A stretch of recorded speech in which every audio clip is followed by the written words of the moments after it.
pretty one, Ulysses.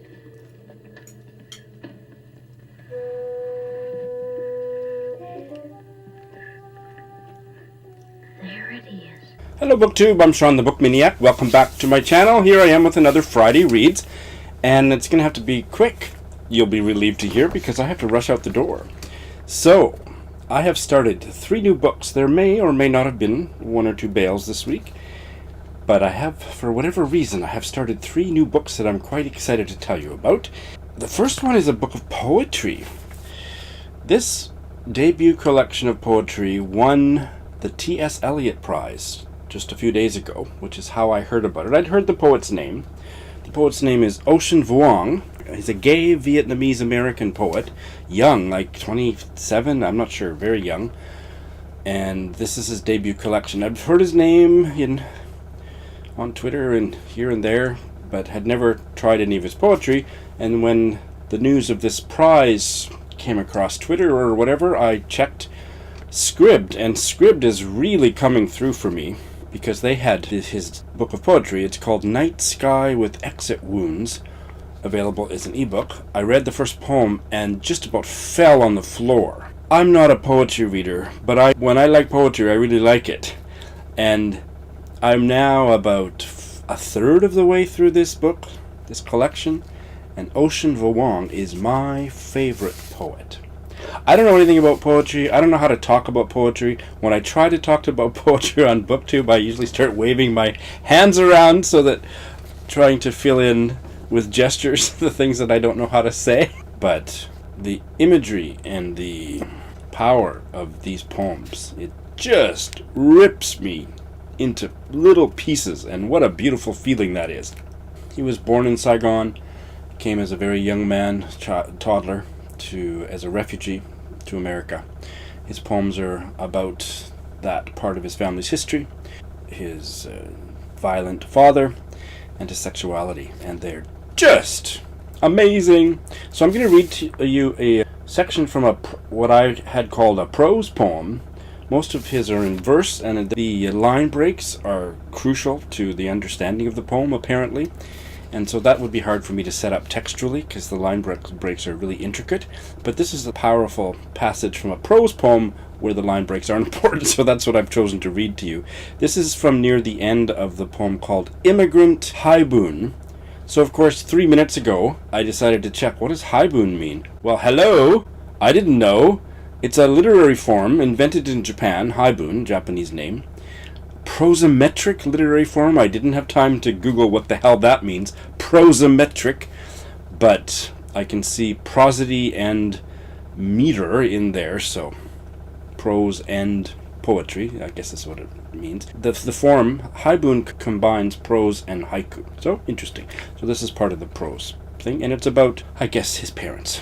So I believe the he in this section is his father. He laughs despite knowing he has ruined every beautiful thing just to prove beauty cannot change him. And here's the kicker.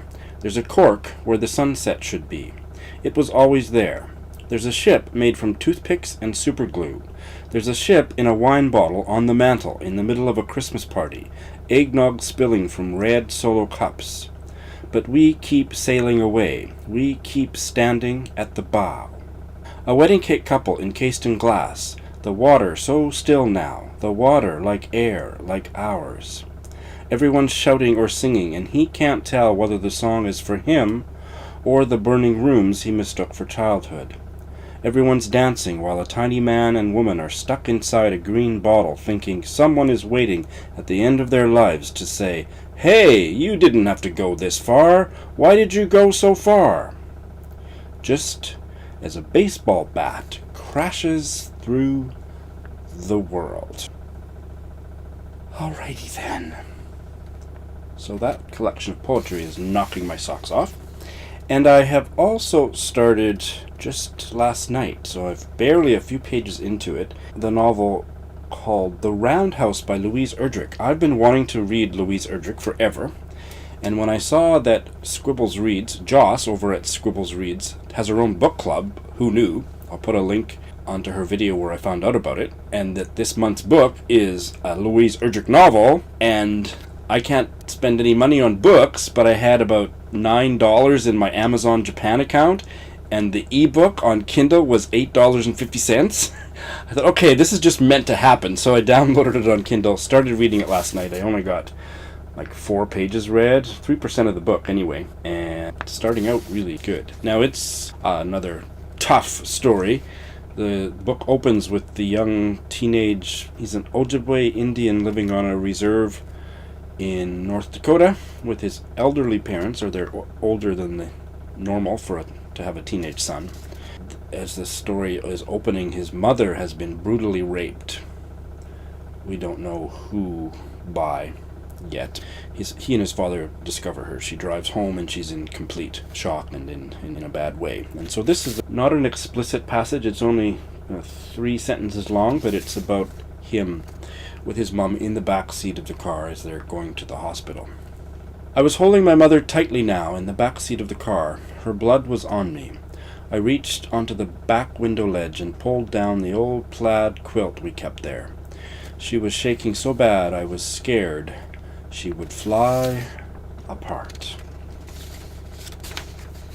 So this is already reminding me of a really tough and just incredible novel I read a year or so ago from Canada called The Break by Katharina Vermette, which is also about sexual assault within the Indigenous Canadian community.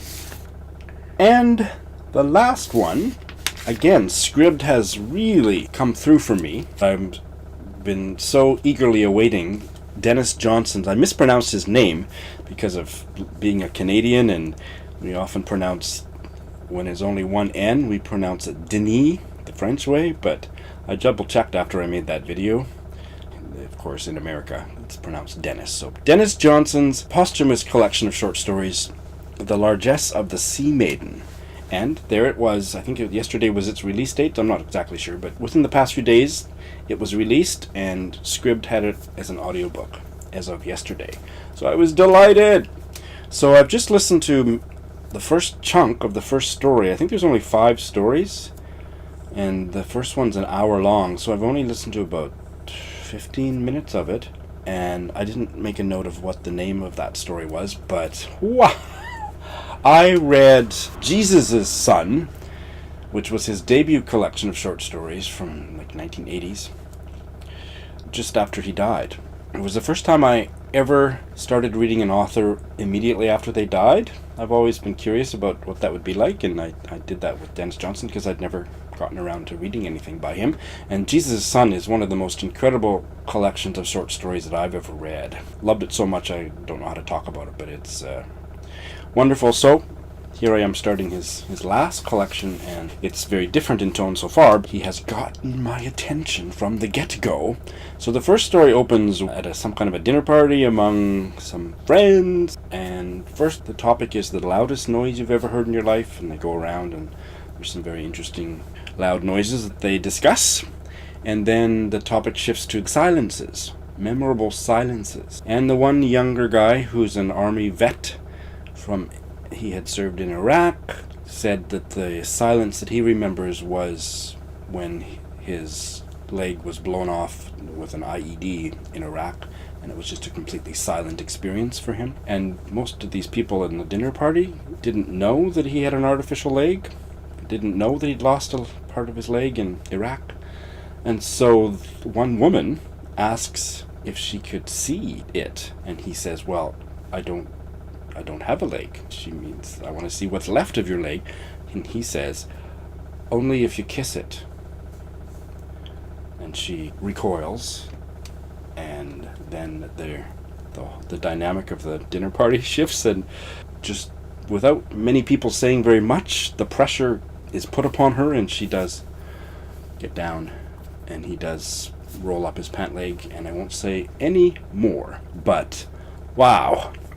So, those 3 are all starting out really fantastically. The Ocean Vuong poetry feels life-changing to me, and don't know how I'll make out with the Louise Erdrich, but I'm certainly excited to see, and Dennis Johnson is grabbed me from the get-go. Anyway, that's it for now. Thanks for watching.